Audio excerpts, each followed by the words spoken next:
নমস্কার সবাইকে, লুসি অনলাইনের সঙ্গীত শিক্ষায় আপনাদেরকে স্বাগত জানাই। শরৎ তোমার অরুণ আলোর অঞ্জলি গানটির পরবর্তী অংশটুকু আমরা শিখব। শরৎ তোমার শিশির ধোয়া কুন্তলে, বনের পথে লুটিয়ে পড়া অঞ্চলে, আজ প্রভাতের হৃদয় ওঠে চঞ্চলে, শরৎ তোমার অরুণ আলোর অঞ্জলি। প্রথম থেকে করি।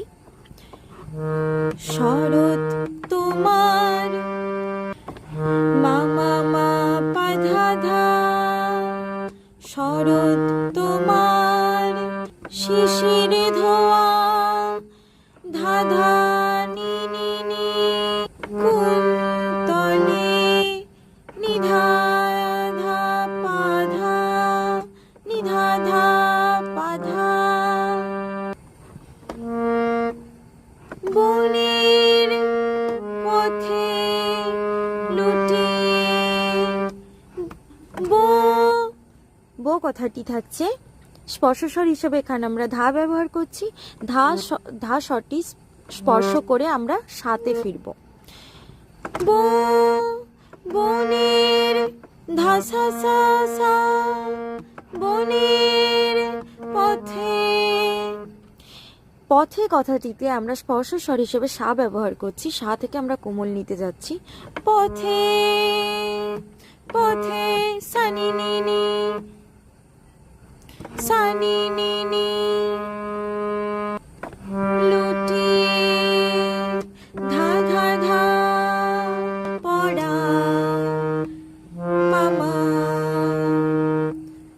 অং মা গা গা অং চলে রে পামা, রে পামা অঞ্চলে, লে কথাটি থাকছে পামা। আজ প্রভাতের, এখানে স্পর্শস্বর হিসেবে আতে আমরা মা ব্যবহার করছি। মা থেকে সাথে যাব। আজ প্রভাতের, ভাতে আমরা সা স্পর্শস্বর হিসেবে ব্যবহার করছি। সা টাচ করে নিতে নামছি।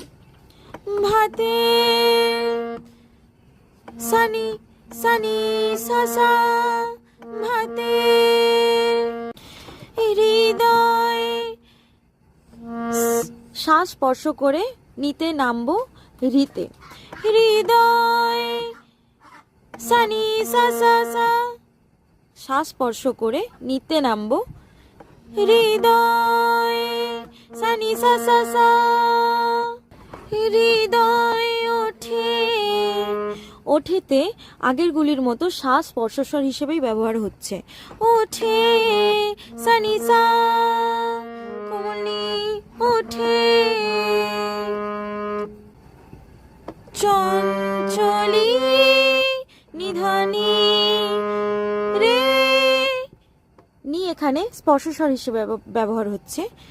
চঞ্চলি শরৎ তোমার, শরৎ তোমার অরুণ আলোর অঞ্জলি, শরৎ সা সা সা, শরৎ তোমার সানি নি নি, অরুণ ধা ধা ধা আলোর। এখানে ধা স্পর্শস্বর হিসেবে ব্যবহার হচ্ছে। আলোর